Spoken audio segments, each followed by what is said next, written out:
Shut up and sit down.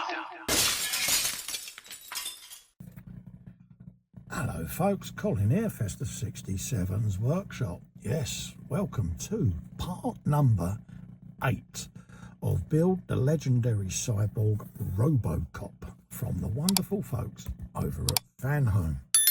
You can get your very own ROBOCOP by hitting up this link just underneath me there. Heading over to the Fanhome website and picking up your very own subscription of this wonderful, wonderful Partwork build-up, folks. And yeah, it's that iconic movie from the 1980s, ROBOCOP. With each issue, you get a magazine as well, which we're going to go through now. So give these a read, folks. It gives you a lot of the background history on the film. Today we've got Faces for a Detroit of the Future, the archetypes of the 80s. It says here, ROBOCOP featured an ensemble of rather unknown actors, unlike any other sci-fi blockbusters of the time. Whether it was Verhoeven's personal brand, a budget adjustment, or a commitment to emerging talent, the effect achieved is a film where no one needs to shine at the cost of eclipsing the rest of the cast. And I don't think I could have worded that better. Gives you all the blurbage there in the background of all the different actors that were in the first film, all the different roles that they had. And I watched this again recently just to get my head back round getting into the vibe of ROBOCOP. And yeah, they couldn't have said it better. No one was shining to be the big star back then. Everyone had a role and they fulfilled it brilliantly. And again, you've got all the different little subplots that were going on in the background with the executives all trying to outdo each other, and it was pretty well done. There's a little bit more there on what we're going to be building today. We're going to be building this like bicep muscle section almost that is going in the arm there, just to cover up the pieces from last time. So you will need the previous assemblies from the previous issue, which are here. That's what we done in the last time, so we're going to need that, so keep that to hand. And we will be adding some bits and pieces to it, which will, like I was saying, the bicep muscle, just to give it that internal shape. And there it is there on the model, what we're going to be doing today. We're working in there today.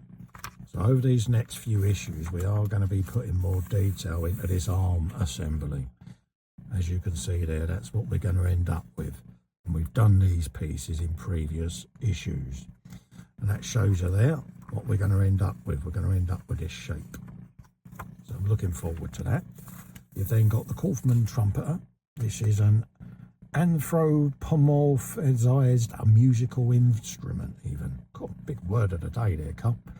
And it's all a bit about automatons and how they work. And it just gives you an idea here of what's involved in them. Every time I see this, I think of Chris, because he's a watchmaker. And yeah, he would love all of this gubbins going on in there. You've then got three-dimensional metal printing. Anyone with a 3D printer like me appreciates, and I see it sometimes transfixed by my 3D printer when it's printing, because it's still witchcraft to me. But it just gives you an idea of the beginnings of when 3D printing started to be spoken about openly, and then all the applications that it's been put to use doing. And I like to incorporate 3D printing into the majority of my builds, so bear that in mind, folks. I will be doing some modification bits to add to things. So, and then there gives you all the different industrial 3D printers printing with metals, and it's just phenomenal technology, folks. So give these mags a good read. I certainly would recommend them because they are a really good read. So what I'll do, I'll put that just at the back there, like that. And we'll dig out today's packaging. So there it is. It's package number 8 is what we're going to be doing. I'll just grab my knife and we'll open that up. So I'll keep my packaging to one side because I like to try to store these Partwork pieces in a safer place. So we have got the inner part of the arm there. We got the bicep and we got some GP screws in there. So what are we going to be up to today? we have got this section here, and we're going to be dropping the bicep section just in there like that, with the top curve facing upwards. Got a couple of little locating pins there, a couple of locating holes just there. Just drop that in like that. Nice resistance fit, as you can see. God, look at that, it's looking good, isn't it? And then that then is going to come round and sit in there like that. You've got two locating pegs just in there for the other half of the bicep to go in, right in there. So use that to line them up first and start getting them where you know they're going to go, and then just press it into place. And it is a resistance fit, folks, to locate like so. There you go, and that will sit over that. And then by rights we should then be putting the GP screw in through there, that little hole there. So let's get my big screwdriver, one of them on there, and then we'll put a bit of oil along that thread, folks, just like that. Only a tinsy wincy bit's needed, he said. And then we'll just feed that through, and then just grab that.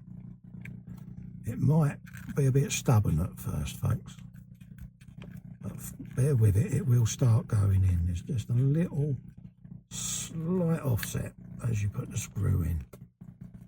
There you go, like that. And that is what you're going to end up with at the end of this issue. Look at that. Doesn't that look beautiful, folks? Hey? Oh, have you a bit of him?